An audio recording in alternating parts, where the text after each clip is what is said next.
Hello, welcome to Crystal's Photo Finishing and Mother J's social media platform.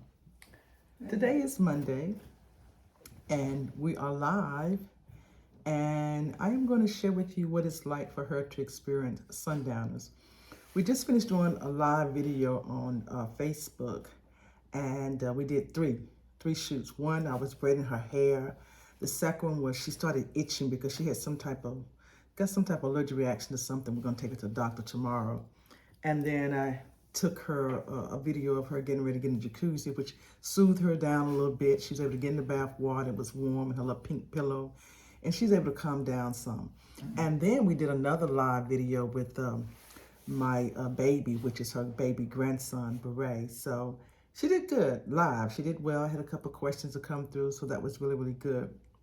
So I was about to start doing a video alive myself, but then I heard her in the room. She kept asking my husband questions about her sister Bavina. So what we're getting ready to experience now is evening time, and Mama say hey.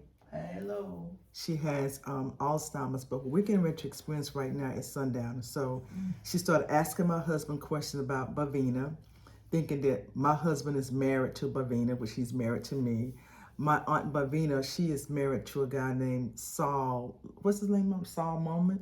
Saul Moment. But in the evenings, around when it starts getting dark, she started experiencing sundowns and going back and retracing childhood and things that she remembered. I had planned to get on this call and to just do information about what it's like to go through the transition of having a loved one like my mother during the holidays that may experience sundown, may have situations where she don't remember. And that's the norm. We're okay with that. But how holiday season, like this is Thanksgiving holiday season, and we just have to be thankful that it is Thanksgiving, and that we do have, some of us still have our loved ones here. Some of us still have our mothers and our fathers and our siblings and our grandparents, and then there's others that may not. My father died when I was 4, so I really don't know what it's like to have a father in my life, but my mother's always been here for me. And even though I'm trying to do a live or trying to do a video with just me, myself, and I cannot stop what happens with the brain and what happens with Alzheimer's and what she may or may not be experiencing. I can't stop. I mean, when I remember what I thought my morning was going to be like was to get up and do my prayers and my meditations. But, when you are a caregiver, you really don't have the luxury, and you don't belong to yourself. The clock belongs to the person you're caring for. Even though you may say, well, I'm a caregiver and I have a little one, I have a baby. Well, if that baby wakes up and the baby is wet and needs a bottle, you cannot say, I'm going to do what I want to do. You have to stop and take care of the person that you're supposed to be in charge of. So what my plans were today and all weekend long was to go live with my mother. And unfortunately, I wasn't able to because the disease took charge and I wasn't able to get her calm enough to do that. So that's okay. And I plan to go live today or by myself. And of course, that's not happening because their Mother J is sitting in the background. So I would like to say that it's important for us to remember that even in this season of the holiday with Thanksgiving and Christmas coming around, some of us may have to deal with Alzheimer's or dementia or maybe caregivers for someone. But remember this, somebody may not have their mother. Somebody may not have their father this season. Somebody may have to do without their grandparents. And we need to keep those folks in prayer and remember them. Someone may be experiencing the first time in their entire life not being there or not having their loved ones there. So let's be thankful for what we do have and make the best out of whatever time that we have.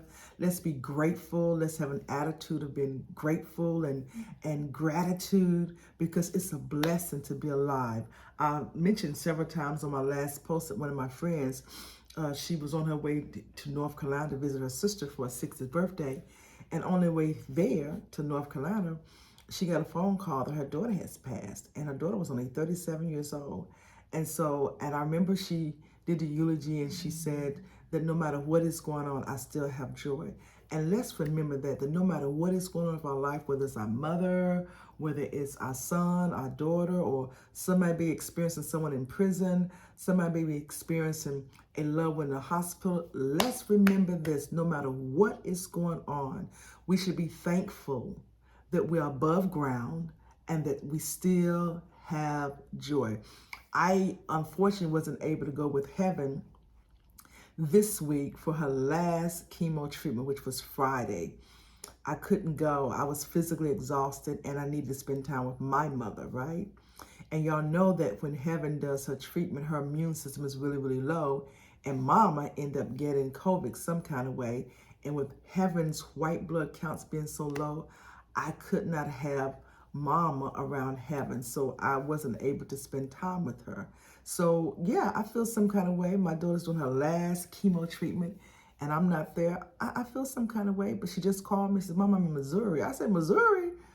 She had a flight, had to go to Missouri before it gets to Charlotte, North Carolina. So with that being said, I still have joy because she's finished her chemo treatment. My son is well. He's not in the hospital. My husband is well. He's not in the hospital. My mama's home with me. Okay, she's itching, got a little allergy breakout, but she's here. I still have joy. I'm encouraging everybody, even if you're going through some hardships, even if you're going through some things that don't make you comfortable, you may have someone that's be going through sundowners like my mom, but listen, remember this: if you're above ground, you have an opportunity to hug somebody. You have the opportunity to tell somebody you love them. You have the opportunity to tell somebody, you know what, I'm so glad you're here. You have the opportunity to kiss them on the cheek. You still have the opportunity because you're above ground. If you say, well, Chris, you don't know how bad it is because my mom is in the hospital and she's not speaking or whatever it may be. When you have an opportunity, as long as you have life and breath, you have an opportunity to say, well, God, I thank you for another day. I thank you for being able to do what I am able to do. I am able to walk. I can talk. I can be grateful for what you have given me. I have food. I have transportation. Well, down here in Florida, it's pretty warm. It's 85 today, but in some places it's cold. You have heat. We have to learn to say, I'm thankful. I'm grateful for whatever I have. There's so many things that I want to share today, but unfortunately I won't be able to because of my mom, and it's okay. But remember this: no matter what you're going through, no matter what it looks like, you said, well, I was going to get a big turkey and a ham and I just couldn't afford to get it. It's okay. It's okay. Thanksgiving is coming around, and my family in North Carolina, they have like 15 or 20 pies, 5 or 10 cakes. They have ham, they have turkey, they have collard greens fresh out of the garden. They have ribs, they have rabbit, duck, you name it, deer. They have all kinds of food. Food is not an issue in North Carolina, not with my family. But I'm here in Port St. Lucie. We don't have any family here. It's just my mother, Lee, and I. So I already made some red beans. I had put them in the crock pot. I already have some cabbage, made some cabbage. Lee did the cabbage. I'm going to make some cornbread. I baked some chicken. I already have some that baked chicken. I probably do some candy yam. And, he likes these Cajun seasoned turkey breasts. It's just a little breast. It's not a real big turkey. I may go get one of those because he likes those. Add some green beans to it. And I may make some potato salad, right? Most of us, they have a whole lot of food. We don't have nowhere to put it on Friday, Thursday night, all this food. Okay, you watch the football game, the family come over, you have a wonderful time, everybody eat and they laugh and they hee hee ha ha. But the person is really hosting, they normally have enough room for that food. The turkey, the ham, and where you gonna put it at? And then after about Sunday, you're tired of eating the same food, right? So a lot of times we celebrate, and there's so many people do not have, so many people go without. I am thankful that whatever I have, we're going to bless it and we're going to be grateful. We're going to have an attitude of gratitude. We're going to be thankful that we're above ground. I know. Everything looks good, right? I make stuff look so good, but no, it's not. No, it's not. I had a horrific time today. I did. Breakfast was fine for Mama. When she started itching, I was trying to braid her hair. I was trying to put in jacuzzi. Trying to put the calamine. It wasn't the way it looks. Now, she's calm now. Now it's a different issue. We have to deal with the sundowners. She's going to ask about her sister. She's going to ask about her mama. All of that, right? So I'm glad that she's alive, right? And what I will do is I'll get on the telephone, call one of those 5 brothers, or call a grandkid and let her talk to them to give us a break. But no matter what, just remember, always have joy, no matter what it looks like. Be grateful, be thankful. Say, you know what? It's not like what I thought it was going to be. I thought we was going to cruise for Thanksgiving, but money just doesn't look right. Have some gratitude. Still be thankful. Still be blessed anyway. We're blessed anyway, no matter what it looks like. He said, Crystal, you know what? You don't know what it's like. You're in a house and listen, no matter how bad you think it is, somebody somewhere is worse off than you are. Somebody somewhere is worse off than I am. I am learning every day that no matter what, I still have joy. I don't care what it looks like. I still have joy. I am going to be thankful, and I am going to be grateful, and I'm going to have an attitude of gratitude. Today, tomorrow, the next day, next year, I'm living that principle. I'm going to live in that. You know, I also realize that sometimes we all want to be on social media. Some people have a reason to be on social media. I have a mentor that I listen to, and that speaks into my life every Thursday and every Sunday. And you guys may know him. It's called the Lead Attorneys and Attorney. And he has a platform for people that want to do social media. He said, if you're 35 or 40, you have some type of gift, you have some type of talent, you have a story, you have some experiences that somebody younger may need to hear about it. Get on social media and express that. Don't try to get on social media and be somebody you're not, but express that. Whatever you have a passion for. Mine is Alzheimer's. Mine is caregiving and dementia. Mine is now, since my daughter had breast cancer, it's breast cancer awareness for young women, 28, 29 years old and younger, right? My son has dealt with suicide ideations and depression since he's gotten out the military. I am a caregiver, and I care about all of those things, right? My husband's in a wheelchair, but he's been in a wheelchair all his life, so he can function.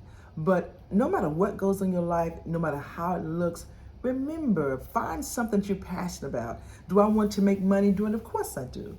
But I know it's so important for me to give back first. It's so important for me to share. Once you share, the other stuff will come. I remember when I first got on my YouTube channel, they said you have to have 1,000 subscribers. Did I have 1,000 subscribers? No, I did not. I found a lady by the name of Maggie. She was doing the same thing I was, listening to the Lead Attorney to learn how to build up her YouTube platform. I did her little program. It was only like $35, and I learned how to get 1,000 subscribers within like 3 or 4 months. I just followed her platform. Have I grown any much since then? No, I only have about 1,500, right? But I'm going to build it. And it's all about consistency. I think I have a message. I have a lot of information to share, and I'm going to do that. And I know if I do that, I will eventually have collaboration with other people. I will eventually have sponsors. I know I will, because I'm not going to stop being faithful. I'm not going to stop doing what I need to do, because I have a message. I have information that I think that everybody that go through what I'm going through would like to know it. It's free information. I remember when Mama first got diagnosed, I knew nothing about Medicare, Medicaid. I knew nothing about getting a diagnosis. I knew nothing about neurologists. I knew nothing about anything. I didn't. I knew nothing about brain scans. I didn't know anything, right?